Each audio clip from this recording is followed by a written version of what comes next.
ఎప్పుడైనా లైఫ్లో ఒక రాంగ్ డెసిషన్ తీసుకొని నష్టపోయావా? మరి ఆ నష్టం నీకు ఎంతవరకు ఉంది? ఎంత ఎఫెక్ట్ చేసింది నిన్ను?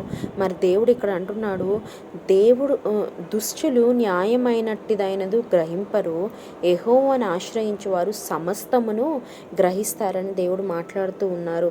మరి నువ్వు ఎప్పుడైతే దేవుణ్ణి ఆశ్రయిస్తావో, దేవా నువ్వే నాకు సహాయం చేయి, నాకు ఆలోచన చెప్పు అని ఎప్పుడైతే నువ్వు ఆయన్ని అడుగుతావో, ఆయన నీకు చక్కటి ఆలోచన ఇస్తారు. మనం ఎన్నో డెసిషన్స్ తీసుకుంటూ ఉంటామండి. దానివల్ల మనము ఒక part of the life or life long మనం ఆ నష్టాన్ని అనుభవించాల్సి వస్తూ ఉంటుంది. కానీ దేవుడు అంటున్నాడు, ఎప్పుడైతే నువ్వు నన్ను ఆశ్రయిస్తావో, ఎప్పుడైతే నువ్వు నన్ను హత్తుకుంటావో, నీకు సమస్తాన్ని నువ్వు గ్రహించగలవు. ఏది న్యాయం, ఏది అన్యాయం, ఏది తప్పు, ఏది కరెక్ట్ కాదు అనేది నువ్వు తప్పక తెలుసుకుంటావు. ఎందుకంటే మనం ఎప్పుడైనా ఒక రాంగ్ స్టెప్ మనం తీసుకున్నప్పుడు, అన్జస్ట్గా మనం బిహేవ్ చేసినప్పుడు ఏమవుతుందండి, మన పైకి శిక్ష వస్తుంది, మన పైకి నష్టం వస్తుంది.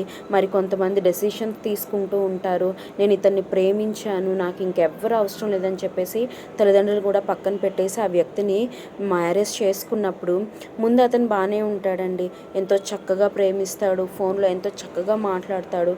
కానీ ఎప్పుడైతే నువ్వు పెళ్లి చేసుకుని అతనికి దగ్గరగా బ్రతుకుతూ అతనితో ఉండడం నువ్వు స్టార్ట్ చేస్తావో, నీకు అప్పటి నుంచి స్టార్ట్ అయిపోతుంది.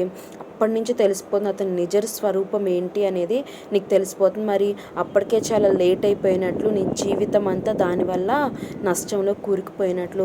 మరి కొంతమందికి చదువులో మేక్ చేసే డెసిషన్స్ కానీ, లేదా వాళ్ళ లైఫ్ డెసిషన్స్ కానీ తీసుకున్నప్పుడు గ్రహింపు లేని హృదయంతో, దేవుని విచారణ చేయని హృదయంతో, దేవునికి ఇష్టం లేని మార్గంలో నడుస్తూ ఉన్నప్పుడు నష్టం వాటిల్లుతుంది. కానీ ఎప్పుడైతే నువ్వు, దేవా ఇదిగో నేను ఈ తప్పు చేశాను, నేను కరెక్ట్ చేసుకోవాలనుకుంటున్నాను, దేవా నాకు సహాయం చేయి, ఏదో ఒక వే నాకు చూపించాను, నువ్వు ఆయన దగ్గర సాగిలపడి అడిగినప్పుడు ఆయన తప్పక నీకు సహాయం చేస్తారు.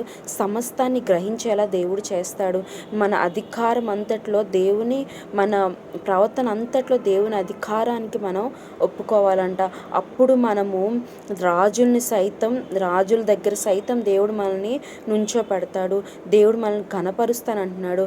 ఎప్పుడైతే మనం ఆయన మాట వింటామో, ఆయన చెప్పింది మనం వింటామో, తప్పక దేవుడు మనకి వివేచపు ఆత్మ దేవుడు ఇస్తాడు.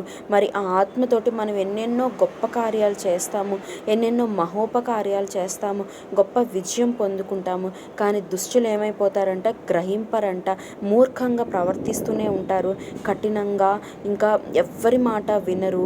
నేను చెప్పిందే ఈ వేదం, నేను చేసేదే కరెక్ట్, నేను పట్టు కుందేలకు మూడే కాలు అంటారు. కాబట్టి దేవుణ్ణి